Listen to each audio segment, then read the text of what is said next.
We say thanks for joining our news broadcast tonight. Let's take a look at stories making the headlines.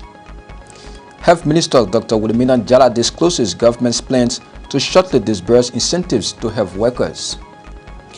Liberia Refugee Repatriation Resettlement and Resettlement Commission says over 12,000 Ivorian refugees have entered the borders of Liberia. And exposed Liberian referees continue to get international assignments as 4 depart the country for Wafu Nations Cup in Senegal and Sierra Leone. The details of these developments plus other interesting developments are coming up on today's edition of News Today.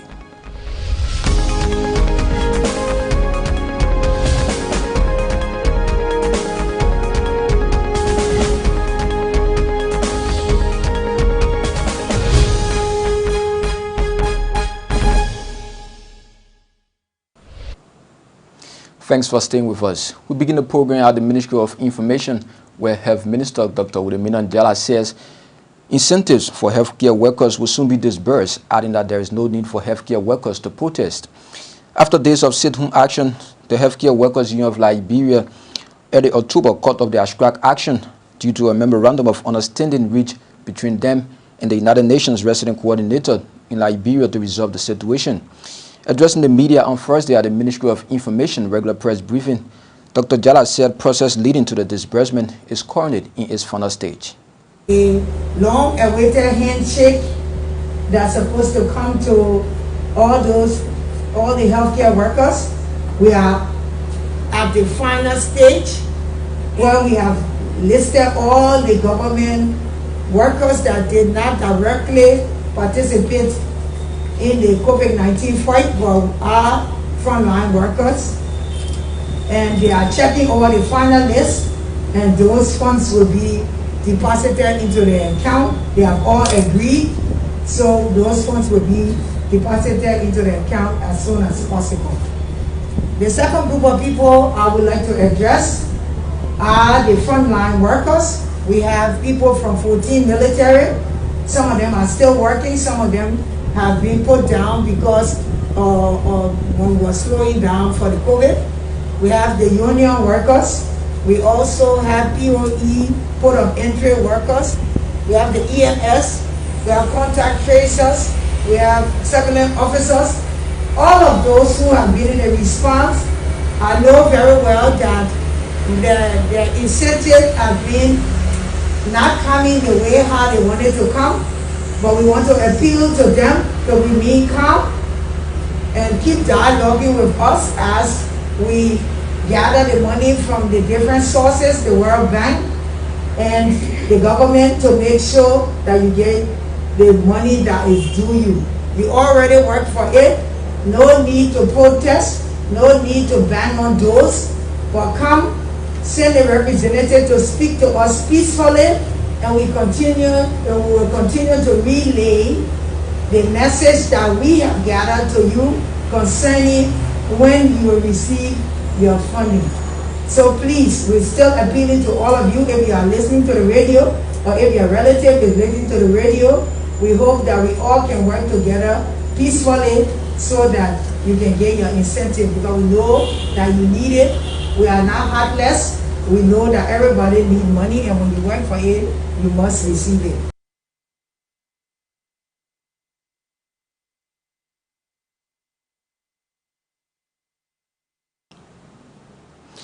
Due to ongoing electoral violence in neighboring Ivory Coast, the influx of Ivorian refugees into the borders of Liberia continue to rise as several counties, including Nimba, Koikoi, River G, and Maryland counties, have become host counties for refugees. Ivorian President Alassane Ouattara ruled out the possibility of a power transition in the country as the unrest continued following last month's controversial elections. According to the Liberia Refugee Repatriation and Resettlement Commission, it has registered over 12,000 refugees, including women and children, between the period of September to November 14.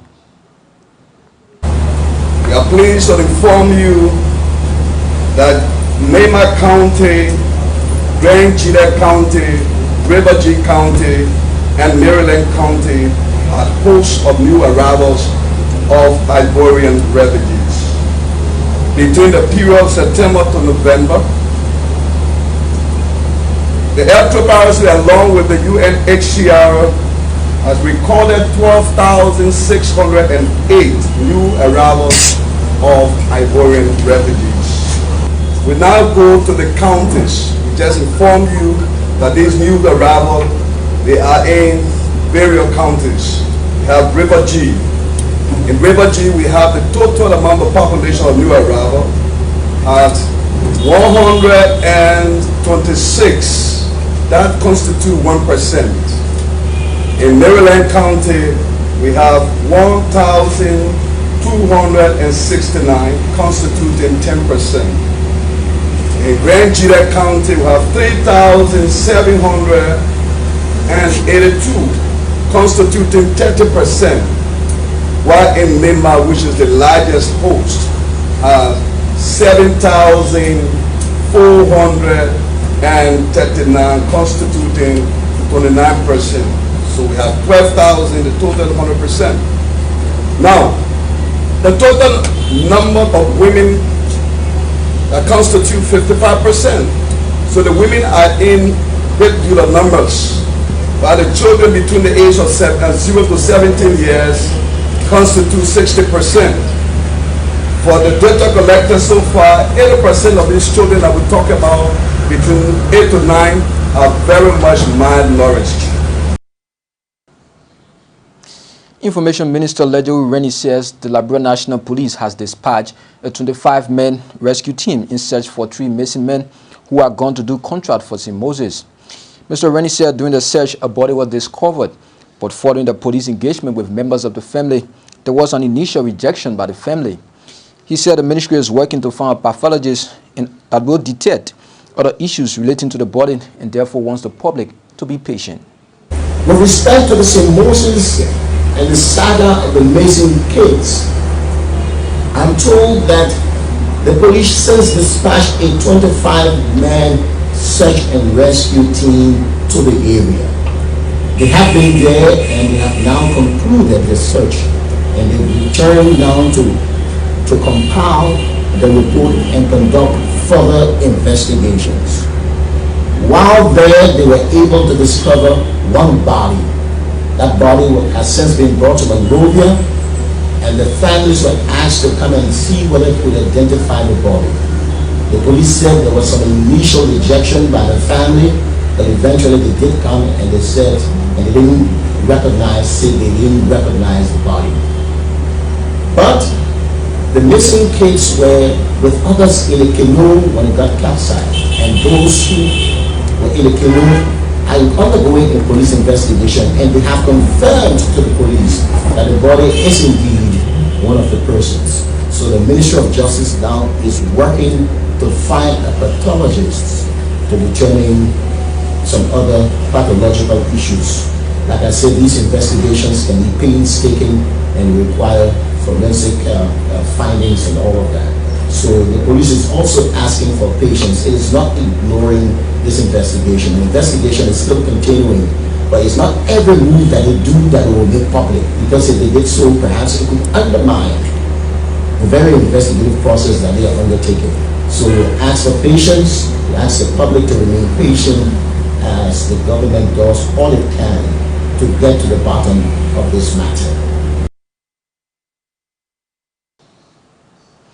The Ministry of Commerce and Industry has completed a 2-day inspection exercise over the availability of rice commodities on the Liberian market. The process, which began on Tuesday, according to the ministry, is to authenticate records received by the minister's office on the importation of rice on the Liberian market. KMTV Zach Sherman followed the exercise and filed this report. It can be recalled that the shortage of rice in recent time on the Liberian market became a serious concern to many citizens. It is of no secret that rice stands as Liberians' staple food, and as such, the scarcity of rice creates panic about food security, a situation which has led the newly commissioned Commerce and Industry Minister, Mawani Dix, to undertake a verification inspection exercise. I am definitely satisfied with what I have seen. It's comforting to know that we have sufficient stock in country. that we have additional stock coming so that there will not be a shortage. The primary purpose of me coming out these 2 days was to make sure and verify for myself the data that I have been receiving in terms of our buffer stock that was in country. And so being a hands-on person, it's important that I verify and see and know so that when I stand in front of Liberian people and I say that we have sufficient stock, I can speak from my actual experience in seeing and touching and knowing that it is available. The inspection exercise began on Tuesday with a climax on Thursday consisting of a team headed by the minister as part of closely monitoring the rice market. The Liberian Commerce and Industry Minister says the price of rice will not drastically be reduced but will be a gradual process with the involvement of all stakeholders. In terms of rice price, this is not a today problem. It's a age-old concern to Liberians, the price of rice on the market. There are a lot of factors that go into that, specifically on the global market and our importation costs. So there will always be fluctuation in rice. What we can do is to try to make sure we manage it at a certain level where it is still affordable to everyday Liberians. So it's a continuous conversation, it's a continuous item that will be a focus. So I can't stand now and say there'll be a drastic drop in the price of rice or automatically rice will drop. But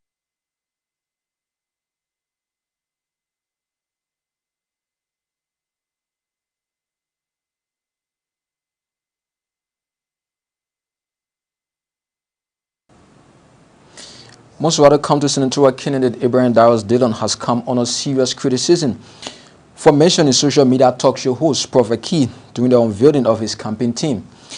The CPP senatorial candidate decision is being condemned by a group of women believed to be his supporters on grounds that the social media talk show host lacks the moral standing to be mentioned on his team. Saga reports. Recognize and say thank you to Prophet Key and his supporters for raising the amount close to 2,000 United States dollars that they have already forwarded to our campaign team through Chairman Emmanuel Yato and for onward transmission to the campaign team in Liberia. Prophet Key and his supporters, his support base, they too appreciate that and a part of our campaign.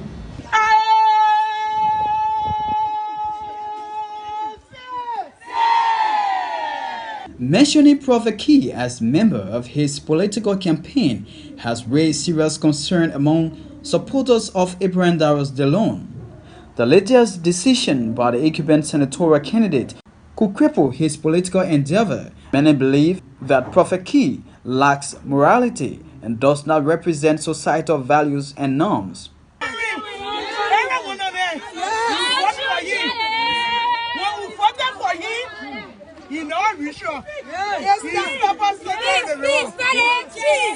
He brought one Prophet King. One Prophet King. One Prophet King. You fuck with me.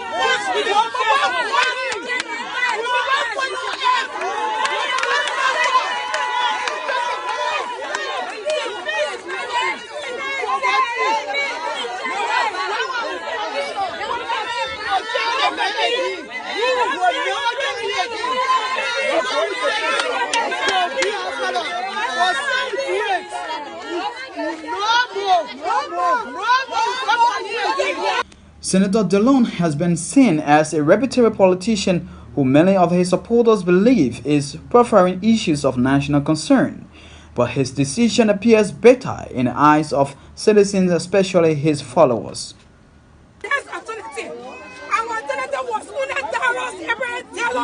But because when he abused, we have decided to come back in our chambers as small women for progress and deserve ourselves. But because of this, we are pleading unto the Lord. He made a big mistake, and that mistake before you step ahead, he gotta go back in closet. And before you reach your closet, the meeting election will be over. She's still free and listen to us. We have been insulted for years. We have been taking insult from our people, people. We took insult, but this time we're Prophet King. Let him listen.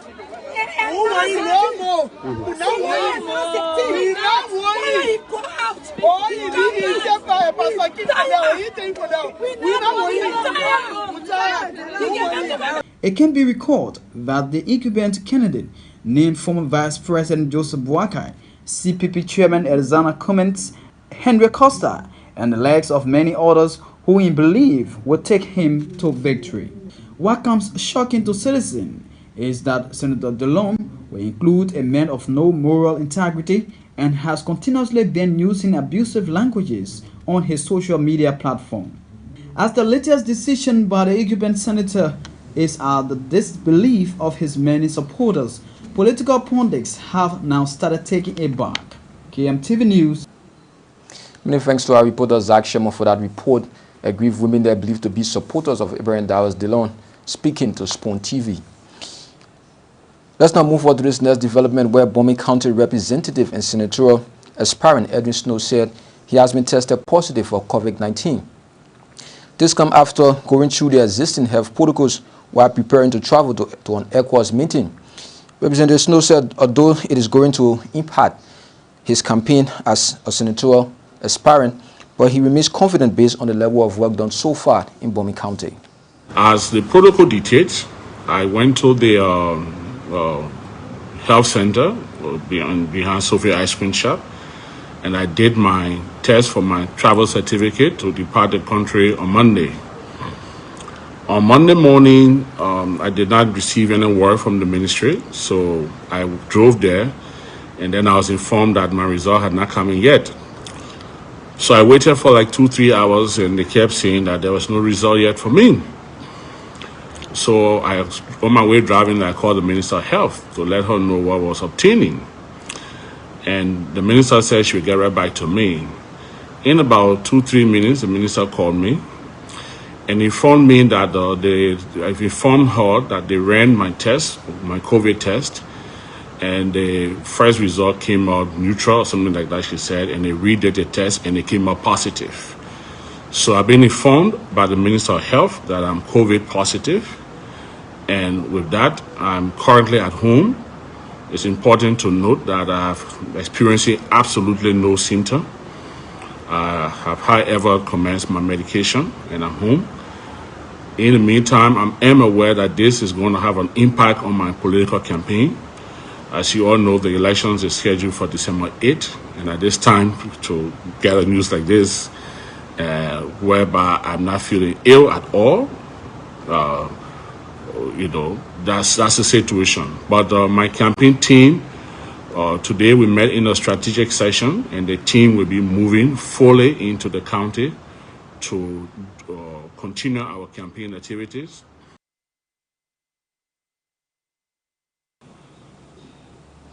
Let's now move on to Margibi County, where the World Health Organization, in collaboration with the Ministry of Health, has begun a 2-day media training in Margibi County. Speaking at the opening of the training section, WHO Information and Promotion Officer said the training is aimed at enhancing monitoring and reporting of COVID-19 enrollment. Madam Lake said journalists call on journalists in the county to continue to provide necessary information and awareness about the COVID-19 epidemic. When COVID started in March, the media was really involved. We were all involved. We turned on the radio, you were all giving us preventive messages and what have you. All of a sudden, we realized that everything subsided. So how do we pass on this information to the people?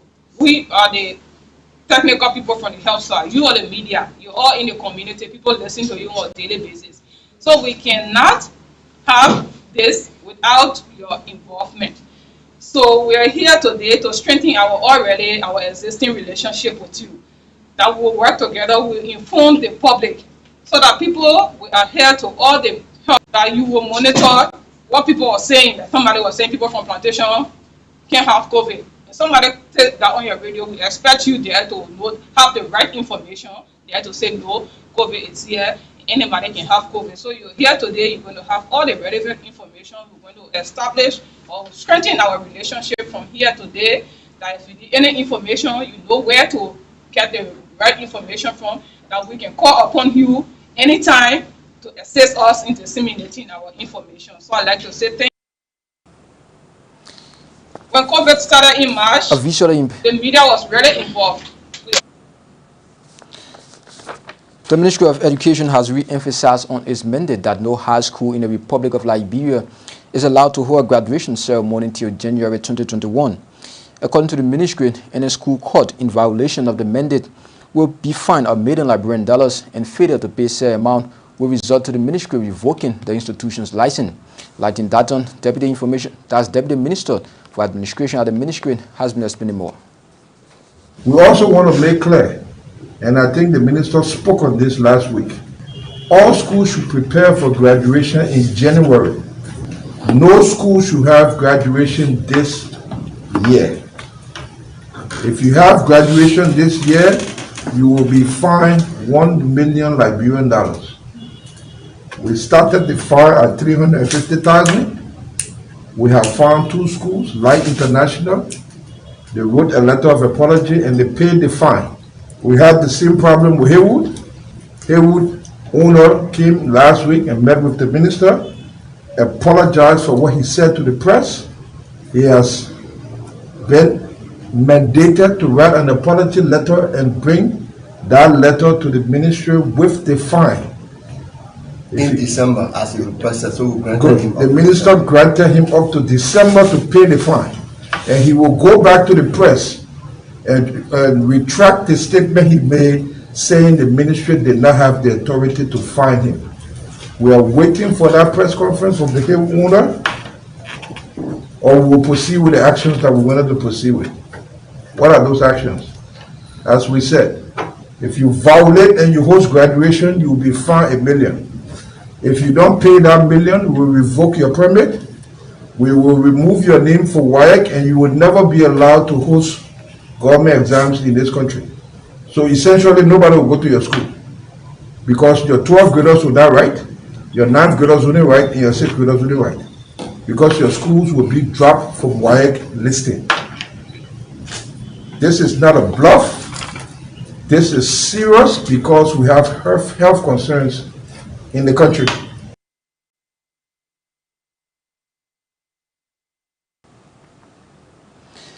Let's now move on to Nimba County, where a visually impaired elder in that county wants the Nimbayans to take a no vote of confidence in Senator Prince Johnson over alleged abandonment since becoming visually impaired. We are now joined live on the line by our Nimba County correspondent, Nathaniel Tokba. Good evening, Nathaniel. Welcome to News Today. Thank you, Anthony. Good evening to you and good evening to all of our viewers on the News Today program. Thank you for connecting me this evening. Well, it is our understanding that the head of the Paramount Chiefs Council of Nimba County is calling for citizens to come up with a vote of no confidence against Senator Prince Johnson. What more can you tell us about this story? That is exactly true. Chief Franklin Toa, who is the head of the Paramount Chief Council of Nimba County, has raised a controversial, alarm that Nimbayans should take a vote of no confidence in Senator Prince Johnson, who has been regarded as the godfather here in Nimba County. According to him, he outlined most of those things, basic things, some personal, differences between he and Honorable or Senator Prince Johnson. But he said one main reason that he thinks that Nimbayans should take a vote of no confidence in the senator is that since he entered the Liberian Senate back in 2005, he is yet to really advocate for the people of Nimba. And he also said Senator Johnson lacks the ability to unify Nimbayans as he's been regarded as the godfather of the county. So he feels that there are a lot of things that this senator is not really capable of doing. And he also said most of those loyalties that people pay to him is just blind loyalties. Perhaps they don't know what really they need as Nimbayans.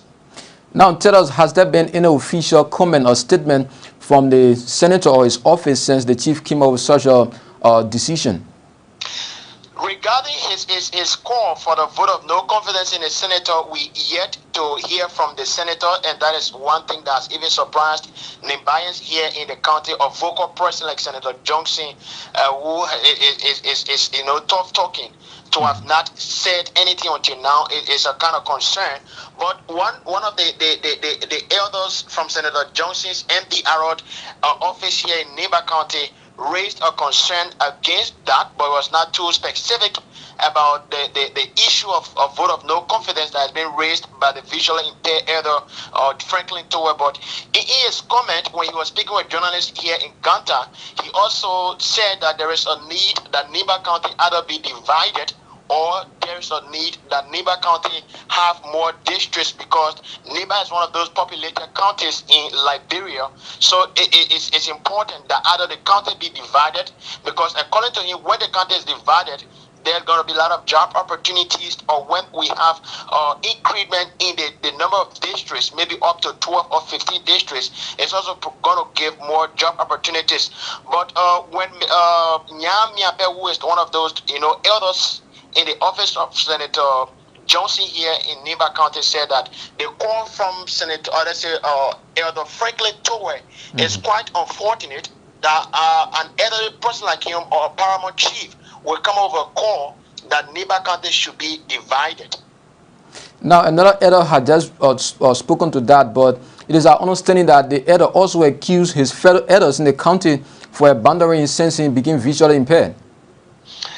He became visually impaired close to 4 years ago, and he has been on a kind of call even last in August, when Nimba County held their last county council sitting, which has pulled up a lot of controversies across the county. He was part of that county council sitting where he raised a concern, and recently again he sounded another trumpet that he's been abandoned as a result of his current situation or condition. He doesn't get that respect from federal elders or paramount chiefs. Being the head of the Paramount Chiefs Council of Nimba, he's been abandoned, and when he spoke with us recently, he said that he's making a request, not begging them, that he's making a request that there is a need as the head of the Paramount Chiefs of Nimba that he be given attention. In fact, he even blamed some of those things that what happened to him, which he believed is kind of maybe a bewitchment against him, is something that has been planned as a cohort, and because of that, most of those paramount chiefs across the country, or the elders, don't even pay any attention to him. Many thanks to you, Nathaniel Tukba, for joining us there in Nimba County. Thank you, Anthony. I'm so humble. Thank you so much for having me this evening on the program. Thank you. He's our Nimba County correspondent, Nathaniel Tukba, there joining us live from Nimba County. Over now to your sporting news. 4 Liberian referees have been selected for the Under 20 and Under 17 WAFU Nations Cup that will be held in Senegal and Sierra Leone respectively. Referee Hassan Konen and assistant referee Sekou Konen are currently in Senegal among several referees of the West African region for the Under 20 WAFU Nations Cup that will run from November 20 to the 29th. As well, newly badged FIFA referee Moses Fokba and assistant referee Joel Doe are currently in Sierra Leone after receiving an international call to serve as match officials in the WAFU Under 17 Nations Cup in Sierra Leone. That tournament is expected to kick off in December.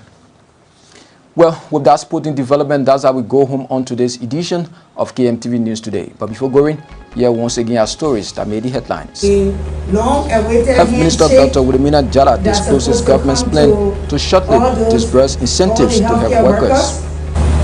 We are pleased to inform you Refugee Repatriation and Resettlement Commission says over 12,000 refugees have entered the borders of Liberia. And exposed Liberian referees continue to enjoy international assignments as 4 depart the country for WAFU tournaments in Senegal and Sierra Leone. We say many thanks to you for always joining our news broadcast from across the globe. On behalf of the entire news team here, my name is Anthony Koikoi. Do have yourself a pleasant good night from Monrovia.